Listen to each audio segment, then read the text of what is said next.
All right, friends, welcome back. Let's talk about the company's macro environment. In this entire value chain, the macro environment has the demographic, economic, natural, technological, political, and cultural. Okay, it's like a big picture. Let's look into it in detail. The demographic deals with changing demographics mean changes in markets, which in turn require changes in marketing strategies. For example, Ameriprise Financial now targets aging baby boomers. What are baby boomers? Baby boomers are people who were born, I think, around 1940s, with the promise that it will help them envision what exactly you want to do in the next phase of your life. So, demographics is the changing habits or changing face of the population. Okay, we have longevity now, lifespans are longer now because of improved medical aid, and survival chances are higher, mortality rates have improved, people have more time to live on this planet, and hence this is a changing demographic. As a result, many companies are now targeting those markets, those customers, and creating products and services for them. The economic is the economic condition of your country where you're operating your business. The natural is the concern for natural environment has spawned a so-called green movement in industries ranging from PCs to diesel locomotives. So all of these computer making companies, car making companies, they demonstrate an affinity towards greener environment, which means that they want to make sure that their business practices do not harm the environment, or they have a smaller carbon footprint. In 2007, for example, Hewlett Packard HP, okay, recovered and recycled 113 million kilograms of electronics globally. Now, recycling is a very time consuming in effect and expensive effort. Many companies have installed a recycling unit in their factories, and the main aim here is to preserve the natural environment. Just like this example here, HP recovered 113 million kilograms of electronics globally, equivalent to some 800 jumbo jets. Imagine the kind of preservation they helped.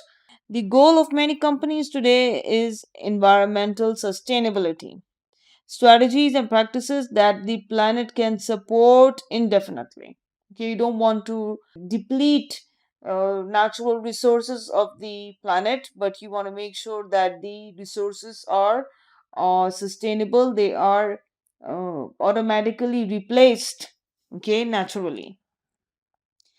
Cultural, if you look here at the cultural aspects, marketers also want to be socially responsible citizens in their markets and communities. For example, shoe brand Tom's was founded on a cause. No complicated formulas, it's simple. Says the company's founder, you buy a pair of Tom's and I give a pair to a child in need on your behalf.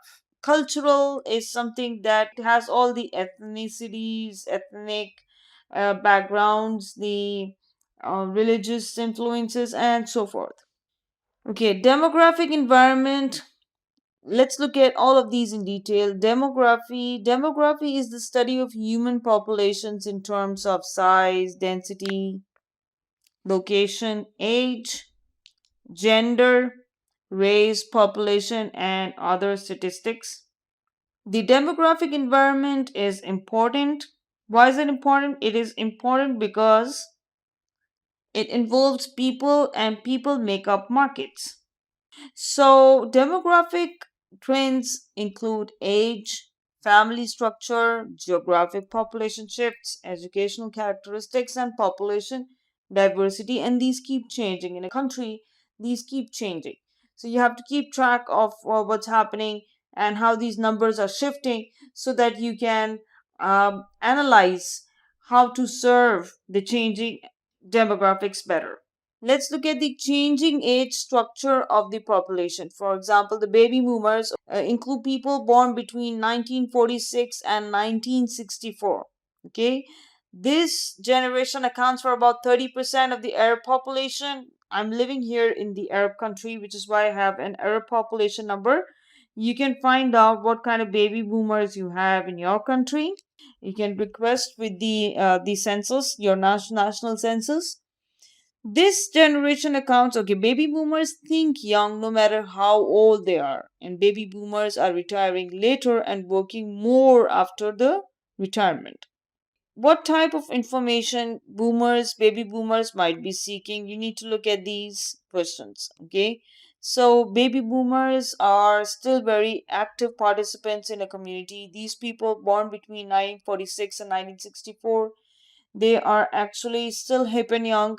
They think young.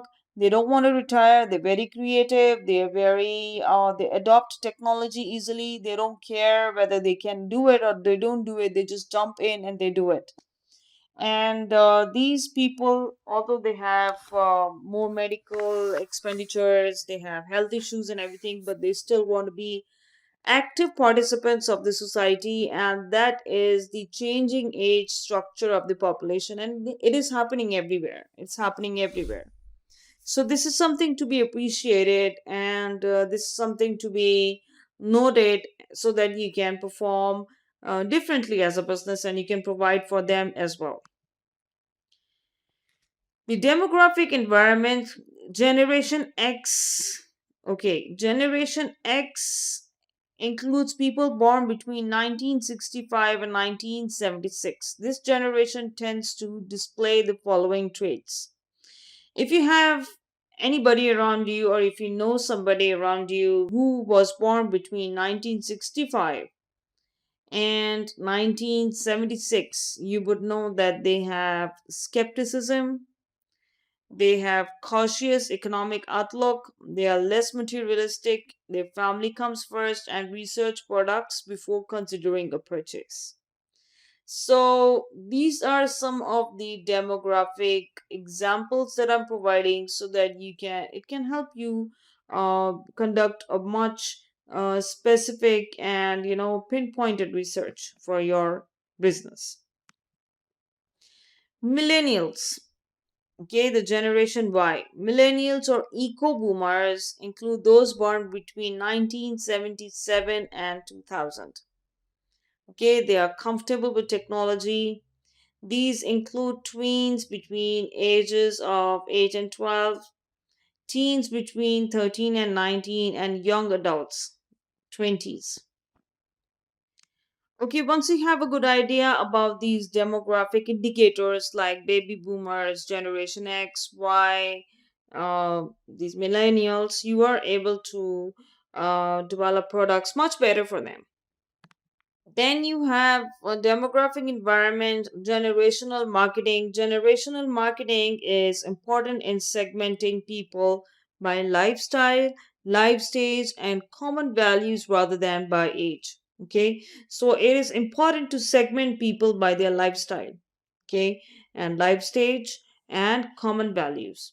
So do not segment people by their age, but segment people in your community based on lifestyle, life stage, and common values. Changing Arab family, okay, we can skip this part because if it doesn't apply to you, you don't need to read, but you can use this as a benchmark to apply to sift out information about your community. Gender and age are often the basis for defining roles and responsibilities. Women are working more outside the house. Inherited values and traditions are taught to the next generation. Mothers are more involved in family decision making. So, these are the changing family lifestyles in the Arab region. Geographic shifts in population, expatriates are coming to the Arab world lured by high income and high standard of living. The nationals of most Gulf countries are now a minority population within their own countries. So, this is a changing demographic example. Okay, and think about what is a changing demographic example in your own country. Then you have the demographic environment, you have education and employment. Since the global recession, unemployment rates have been rising across the Arab world. Governments are reassessing their education policies and training programs. Okay, which means that they are increasing the standard of education. You don't want anybody who is, a graduate to get a job that easily. You want to make sure that the universities that they get graduated from has a kind of, it conforms to some kind of a accrediting body, some kind of a policy, and is peer reviewed and is validated as some authentic educational institution that can provide quality education that is responsive to the community needs. So this is another example of education and employment changing demographic. Think about how the education and employment demographic is changing in your immediate community when you design and develop and market your business. Demographic environment increase diversity. Markets are becoming more diverse. International, national markets, it includes ethnicity, language, all of these things. So markets are becoming increasingly diverse. Language is, pretty much English is spoken everywhere. The economic environment consists of factors that affect consumer purchasing power and spending patterns. Industrial economies are richer markets. Subsistence economies consume most of their own agriculture and industrial output. So you need to try to understand what kind of economy you are catering to. Changes in income. From value marketing involves ways to offer financially cautious buyers greater value, the right combination of quality and service at a fair price. So, this is what they're looking for.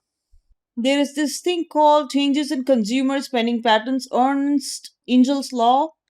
As income rises, the percentage spent on food declines, the percentage spent on housing remains constant, the percentage spent on savings increases. So, this is something that has been observed by researchers. As your income is increased, you spend less on food, housing remains same, but you save more. Let's look at the natural environment. The natural environment involves the natural resources that are needed as inputs by marketers or that are affected by marketing activities.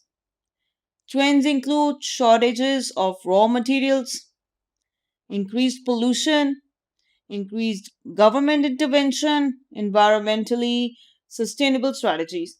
So many, petroleum companies, fishery companies, agriculture farming companies, there medical companies, pharmaceutical companies. There's so many organizations that are directly affecting the natural resources of the planet, and governments question their practices by telling them that, by mandating them that they cannot deplete the resources of the planet, and if they do it they have to replace with trees and many other efforts. There's a list of guidelines provided by the government, and they have to fulfill these so that they continue maintaining the natural environment. Let's stop the lecture here, and in the last part of chapter 3 I'm going to discuss technological environment and other features of a macro environment, and then I'm going to sum it all up. Okay, I'll see you shortly.